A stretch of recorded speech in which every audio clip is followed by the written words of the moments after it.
Hello, everyone. Welcome to week number 34 of my 52-week challenge to do a live stream every single week on LinkedIn.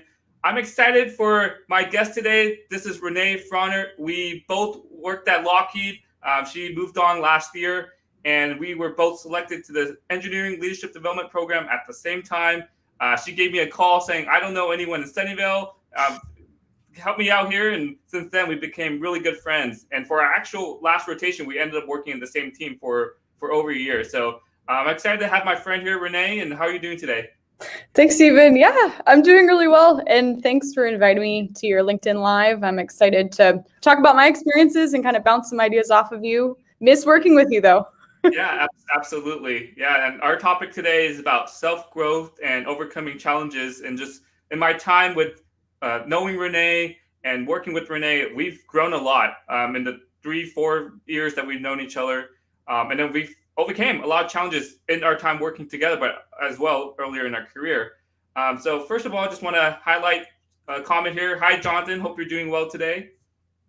Hello. And, good afternoon, Bernard. So yeah, keep those comments coming in, and let's keep the discussion going. So before we get started here, Renee, do you mind introducing yourself? What do you do? What are you passionate about? Sure. So I'm Renee Frohnert, as Stephen mentioned. I started my career in electrical engineering, supporting spacecrafts at Lockheed Martin Space out in Philadelphia. And then I transitioned into the Sunnyvale, California area, where I met Stephen at Lockheed Martin Space, supporting human space exploration and missile defense in the systems engineering and other engineering aspects. And then I took, a pivot in my career and wanted to do more of leadership. And so I became the director of engineering for AI Tech, which is an avionics company outside of Los Angeles, California.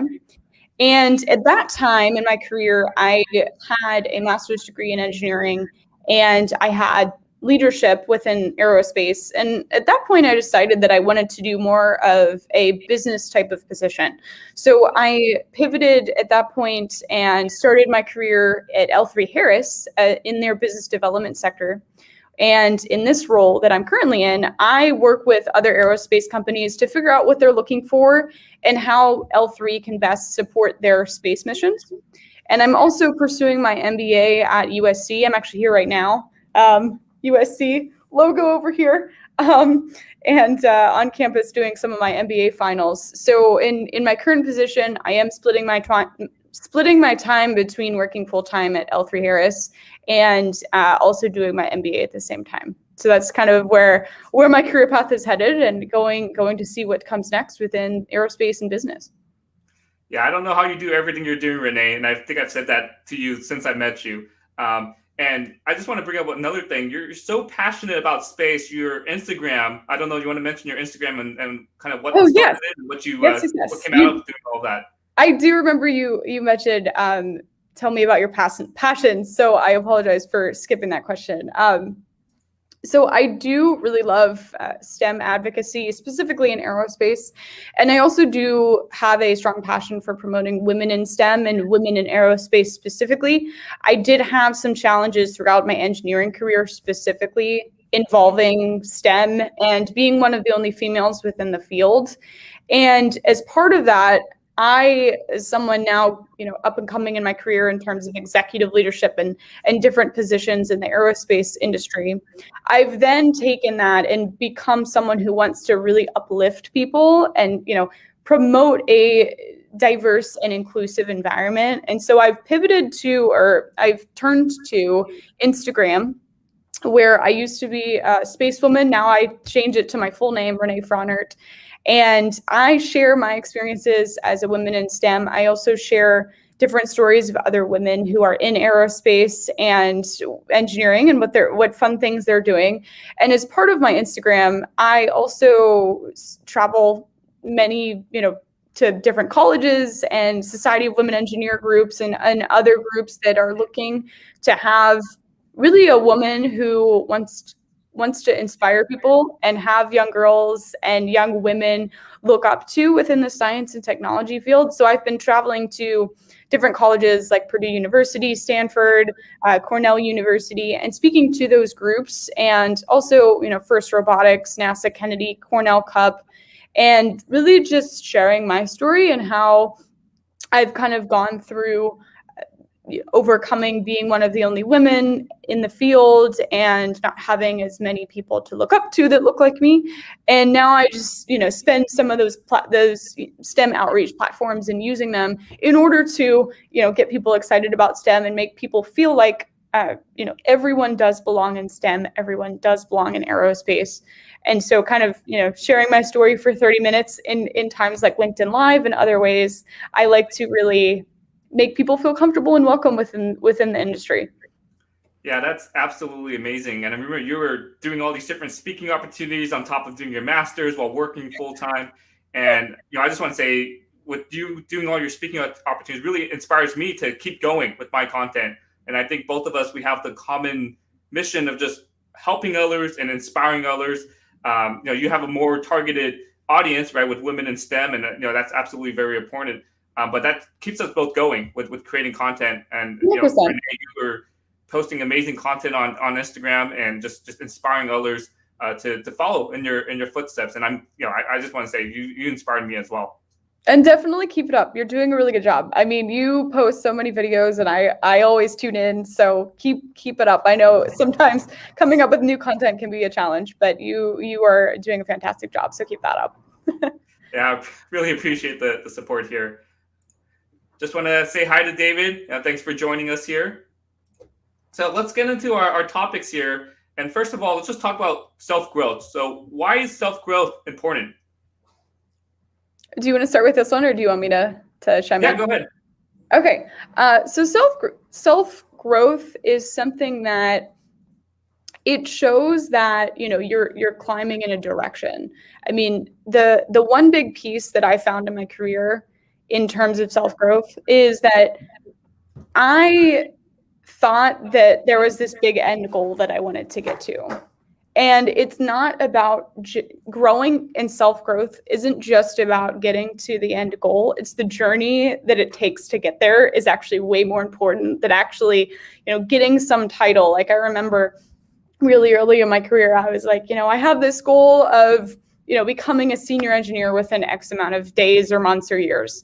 And I realized that the experiences I learned within getting to that end goal, whether it was finding my network of mentors, building relationships, learning how to lead a team, learning how to fail and pivot, all of those things were really what was most important in my growth in that experience.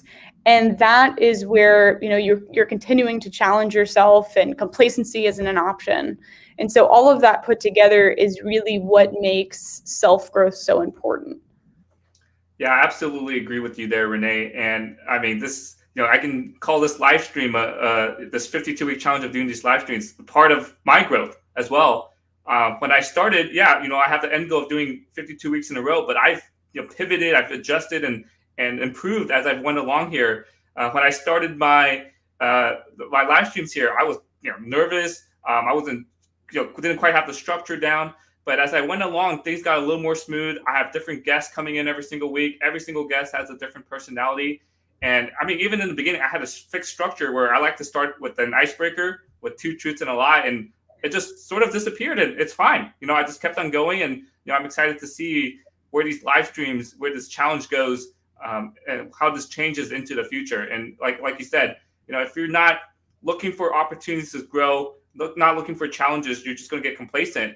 And, you don't want to get complacent in your career, because you'll end up in the same job for the next 5, 10, 20 years. And you realize I've been sitting at the same spot this whole time, and I've been doing the same thing, and it really gets repetitive and monotonous there. So always look for opportunities to grow here.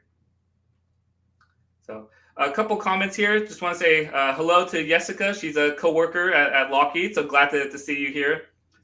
And yeah, David, it's definitely challenging as an introvert, because it takes effort to get comfortable with public speaking, and takes a lot of effort to do that. So, over time, again, this is why I tell people to create content on LinkedIn and just put yourself out there. You just get more and more comfortable with it. Renee's the opposite. She's the extrovert, like the most extroverted engineer I know. But this is easy for her. But for me, I'm continuing to grow and continuing to get better here. So wait, before we move on, I do want to call out that, and I'm glad David made a comment about it's a big deal for an introvert. Thank you for putting that up. That's a big deal for an introvert to do a live stream. The one thing, Stephen, that I've seen in you that has been really inspiring, and I think inspiring to a lot of people, is in order to really grow, you have to put yourself outside of your comfort zone. And one of the things you mentioned to me or we talked about in the past is that you wanted to get better at public speaking. And that has to do with not just the soft skills it takes to be a program manager. Sometimes you're public speaking for a customer meeting, or sometimes, you're public speaking to executive leadership, asking for some type of, management money to address some type of problem that's going on in your project. These are soft skills that are important for being a program manager. And you put yourself in, outside of your comfort zone to gain those skills. And now I'm sure you're much more comfortable with it. And it's interesting because that is something that I didn't necessarily earlier in my career think about, is what are the things that I feel like I need to learn and do for myself that supplement where I want to go. And that's something like, I really want to be in business, or think that I want to apply my engineering background into a technology business, maybe that I run or support or grow. That means that I have to learn business skills into supplement, my engineering background. And that's why I went to get my MBA. That's why I tried business development and other different types of business positions, is because that was a void in my career, or a void in my background that I needed to supplement in order to get to the end goal. And for you, doing LinkedIn Live, doing a lot of public speaking events, that not only helped you with your soft skills outside of the workplace, but I'm sure it also carried over into your current position as well. So I just wanted to call that out. Yeah, absolutely. I just did a presentation at Lockheed this week, a 2-part series on LinkedIn, and the second part was how to create content. So as part of that, I showed the video where I looked back at my very first video, and I mean, it's awkward to look at, it's cringy for me to look at, but I just like showing that as an example of, this is how far I've come. And you can't recognize that person in that first video anymore, because I've changed a lot over the last 3 to 4 years. So, agree with what you said.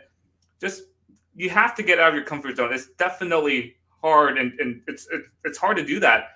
Whether it's applying for a job or trying something new, you just got to take that first step, right? So I took that first step by saying, I'm going to do a 52-week challenge of making videos every single week. And to even break that down, the first step to do that was to put the first video on LinkedIn.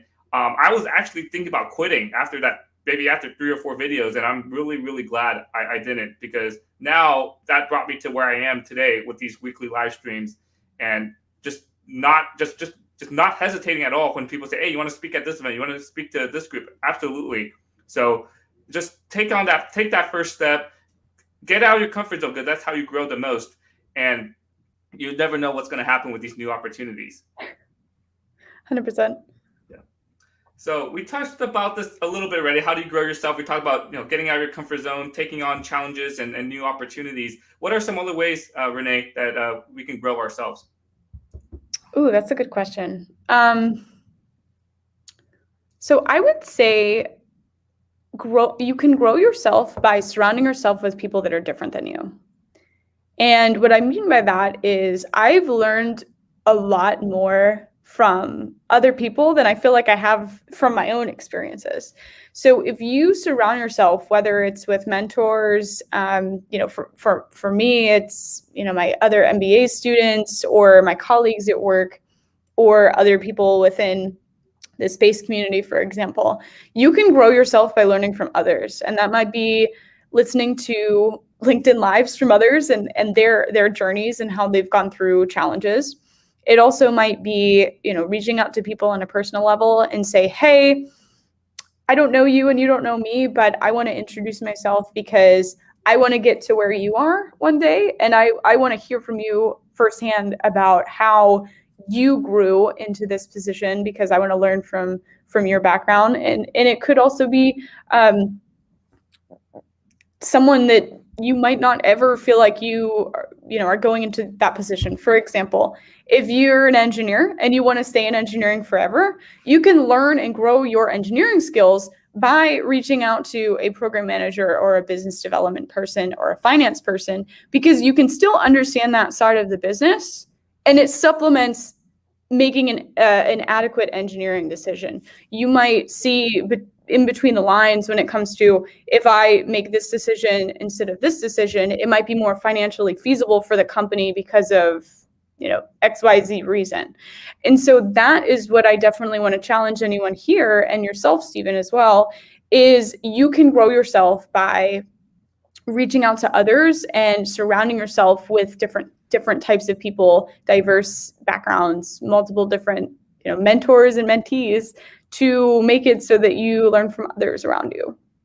Yeah, absolutely. Just summing that up, right? Finding mentors and finding people to associate yourself with to grow together. And just, I want to add one little part to it, is just find supporters along the way as well. As I mentioned earlier, Renee and I, we got selected into the leadership program at the same time. We did our rotations. We built up that technical breadth in different rotations. But I always looked at Renee for inspiration as motivation as well. So Renee got involved in the Women's Employee Resource Group. I got involved in the Asian Employee Resource Group. So we were growing together. We both were doing our masters at the same time. So we were motivating each other indirectly, right? We're not competing with each other, but we just watching how each other were growing and looking at each other to grow. And for our final rotation, we ended up being in the same team as project managers. And from there, we supported each other along the whole way. We gave each other honest feedback on, hey, this is how your presentation went. This is ways you can improve. Or, hey, this is what I did on my project, and here's some lessons learned. So find not just mentors and people to grow with, but find supporters as well that you'll grow together. And I think by growing together, you strengthen the bond between both of you, and you grow faster than you would by yourself. Totally agree. Everything you said. Yeah, I just want to highlight a few comments here. So yes, Zara, we must face our shadows. This is the road to success. So, those things that are scary to us, you have to face them and overcome them. That's how you grow. And David, again, takes a lot of courage to step out of your comfort zone in the interest of personal growth. It takes a lot, but as you take that step, and it's like, wow, I was able to post a video on LinkedIn. I was able to do it 4 weeks in a row. So as you start being continuous and consistent with these things and overcoming these little goals you set for yourself, you build more confidence in yourself. So now, nothing will scare you. Nothing will deter you from achieving what you need to achieve. And then Philip, yes, really appreciate your support. Philip's been supporting my LinkedIn Lives here. He's been doing LinkedIn Lives as well. So just surround yourself with people that have common goals with you, and you'll get to grow together. All right, so let's go on to our next topic about overcoming challenges. And I think this is going to be a really interesting one.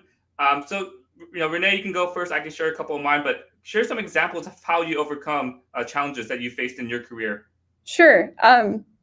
So my first major challenge right off the bat, before I even really had a career, was failing miserably in my first semester of undergrad in electrical engineering at Penn State. I received a 1.5 GPA my first semester, and I was put on academic probation, which means that if I got another below 2.0 GPA the next semester, I was actually kicked out of the university. And as part of that, I was kind of at a crossroads. Do I continue with engineering, or do I pivot into another major? Do I go to a different school, or do I find a different approach to going to class and going to school so that I could be successful? Failure was not an option again. And so in order to mitigate that, what I did is I reached out to the Society of Women Engineers at Penn State, because I was dealing with this internal imposter syndrome where I was one of the only women in my class.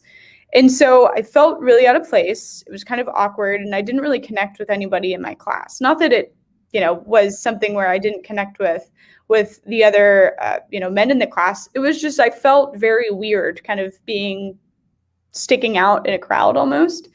And the transition from high school to college is also a challenge in general because engineering class is very difficult, as you know, Stephen. And so all in all, it was just a challenging transition for me.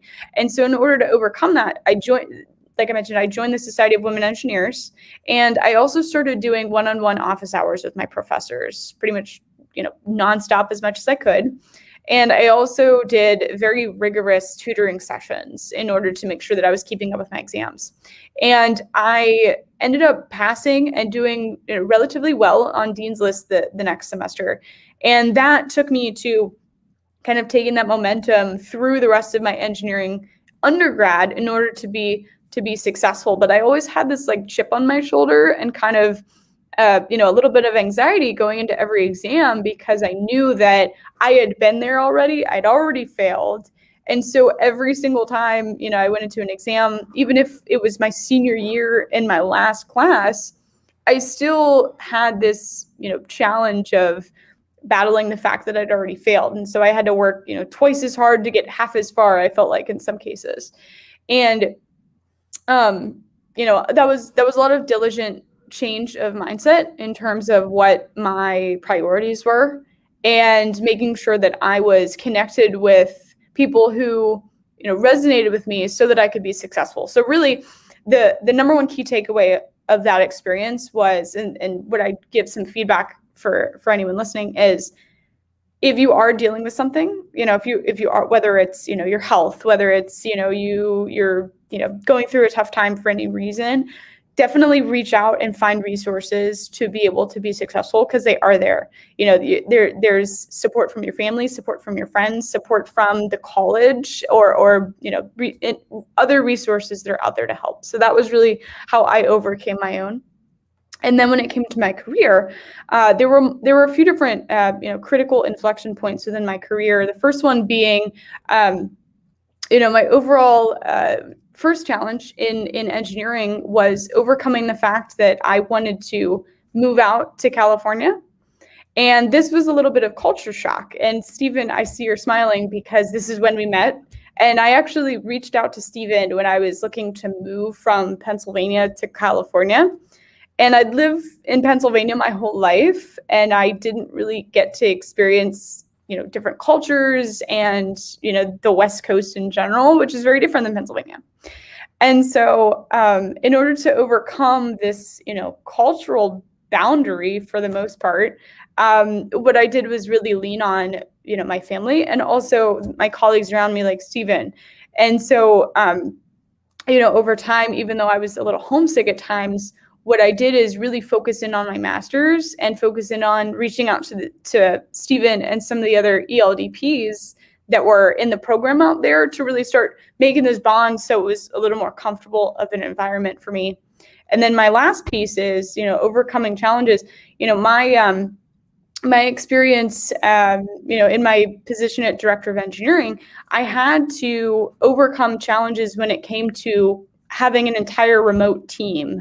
So in that position, that was during COVID-19, and I had all of the engineering department within the AI Tech USA division, which is, at the time, it was about 25, 30 people, and I had to lead the team while everybody was working from home. And so in order to overcome a lot of that, I had to do a lot of over communicating, extra emails, extra IMs. How are you doing? What do you need?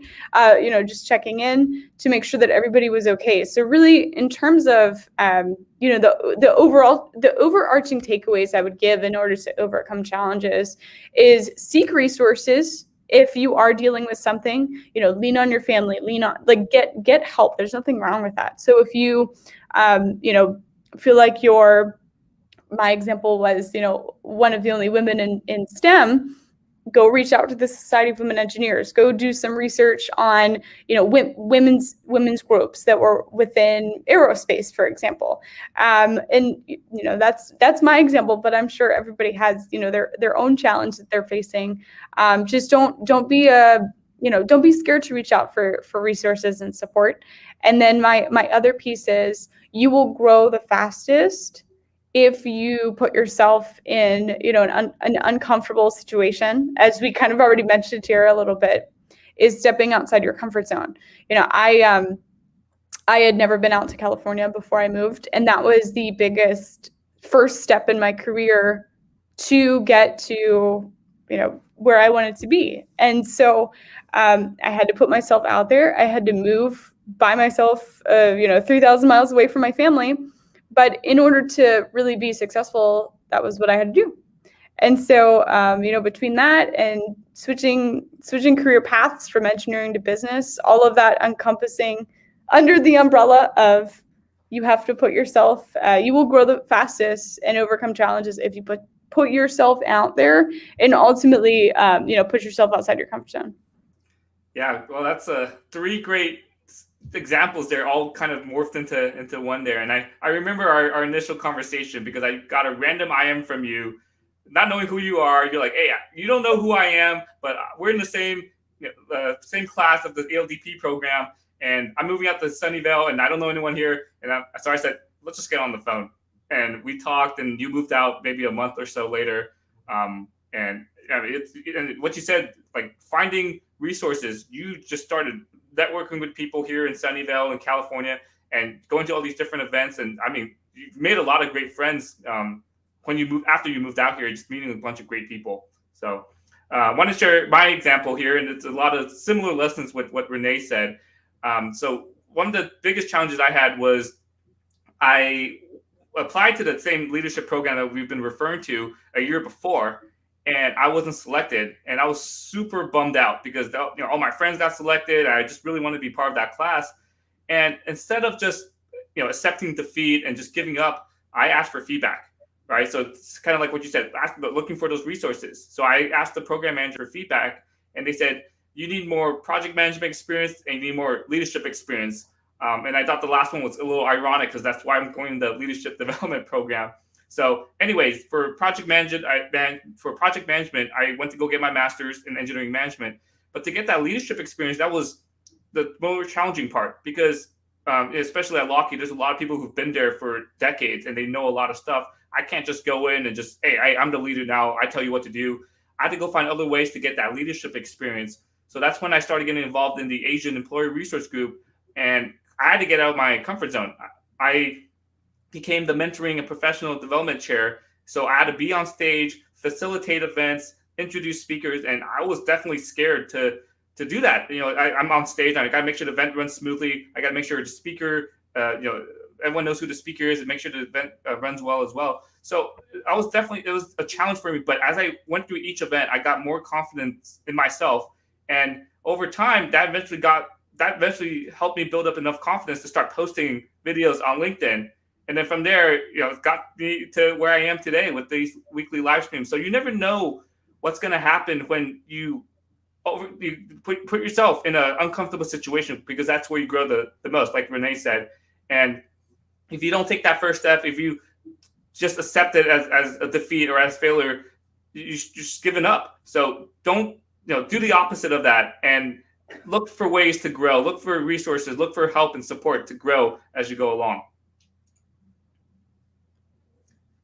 So, I want to highlight Rod's comment here. Don't be scared to reach out to overcome challenges. So, you're not doing this by yourself. You have so many people who can help you, like Renee, who reached out to the Society of Women Engineers, who basically turned your career around, or your educational career, going from a 1.5 GPA to the dean's list. So you never know. Just ask people for help, and people are willing to help you as well.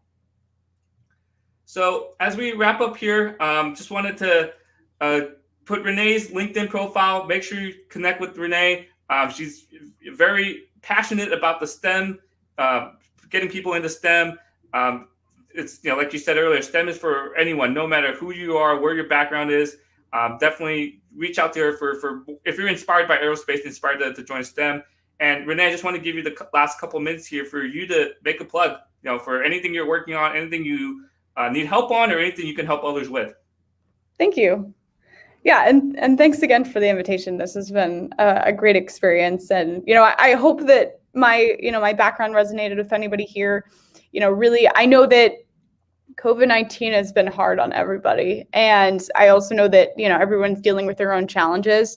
Just don't be scared to ask for help if you need it, because everybody has their own thing going on, and you will get through it. Like, I promise. Like we all, can get through this, big challenge that we're all facing right now. And ultimately, if you're, stuck in your career, or you feel like you want to go in a different direction, it's never too late to do so. It really isn't. And so, please go after that. In terms of, follow-ups, I have two upcoming things. The first one is I'm going to be doing science astronaut training. So I had just become accepted to the Project Possum Science Astronaut Candidacy School, which means that I'm going to be in September, October timeframe. I'm going to be training to be an astronaut, which is man, that is amazing. A huge, exciting event that I get to do. And it's something I've wanted to do like my whole life, since liking Buzz Lightyear and Toy Story when I was like 7 years old. So that's something that I'm really looking forward to. And I can't announce exactly what it is yet, but if you do keep up with my LinkedIn in the fall, I do have a really big announcement that is going to be global. And so that's something that's going to be really exciting. And you'll be able to see my journey in much more detail and have access to it. So please feel free to follow me. I'm going to be posting about it. You're going to know what it is, but I just can't say it yet. So please feel free to follow me, connect with me. If you have any specific questions as well on, something you're dealing with, or need a mentor or someone to guide you in your career or anything like that, please feel free to message me as well, because I'm really interested in, just helping everybody, because I feel the need to do so now that I, have gone over the hump of major big challenges, and now I want to give back. So please feel free to reach out and ask any questions. And, I also look forward to giving more details on the announcement that I can't make just yet. Yeah, so make sure to connect with Renee down there. If looking for a mentor, or just to see what the amazing news is. I'm curious as well. Renee hasn't told me anything, and the astronaut thing is it's pretty new to me as well. So that's amazing to hear. So as we wrap up here, just want to highlight some final comments that we've been getting. This is from Brittany Tolliver. Keep pushing, never give up. That's where the growth happens. And exactly right. Just always push forward, always grow, and that's how you improve and just get better as a person. Yes, thank you, David, for listening along and commenting along and helping facilitate the discussion here. So really appreciate your comments. Training to be an astronaut, that's what Renee does. She does all these amazing things that I have no idea how she finds time to do. But again, like I said, Renee, you really inspire me to go do bigger and better things. And then finally from Philip again, living the dream comes true. So whatever your goals are, whatever your dreams are, just take that first step, right? It could be as simple as, I just want to get comfortable with public speaking. Just take that first step. Go join Toastmasters. Go do a presentation somewhere. And you never know where that journey is going to take you. So go pursue your dreams. Go take that first step and just overcome these different challenges as you face them, because that's how you grow and that's how you develop as a person. So any final closing thoughts here, Renee? One thing that I want to part with is progress is progress. Compare yourself to yourself and not anybody else. I at times in my career, I was, frustrated that I didn't go in, didn't get some job fast enough, or, didn't go to some school or program. There are times when I kept dreaming really, really big and getting frustrated that I wasn't there immediately. The journey is a lot more important than the end goal. And that really does play a part in whatever you're doing, whether you want to be an astronaut. The first step is, hey, let's get an engineering degree, for example. And so, any progress is progress, and just keep comparing yourself to where you were 5 minutes ago, 5 years ago, and you'll see that ultimately you're going in an amazing direction. Yeah, absolutely. So like you said, don't compare yourself to other people who, maybe have been live streaming for the last 5 years or whatever, or have multiple degrees. Compare yourself, like what Renee said, compare yourself to yourself only. And that's your benchmark. So you just got to make sure you grow every single day, every single month, every single year. And you can then, when you look back, you're like, wow, I've come a long way. And me and Renee, just looking back 4 years ago, when since we met, or the first time we met, we both of us have come significantly a very, very long way. And I'm just amazed to see how far both of us have come. So again, thank you so much, Renee, for being a guest here on my live stream. Thank you for all of your examples, experiences, and just major takeaways from about self-growth and overcoming challenges. So and again, thank you everyone for watching. Thank you for all the comments here, keeping the discussion going, and talk to everyone next week. Have a good one, everyone. Thanks, Stephen.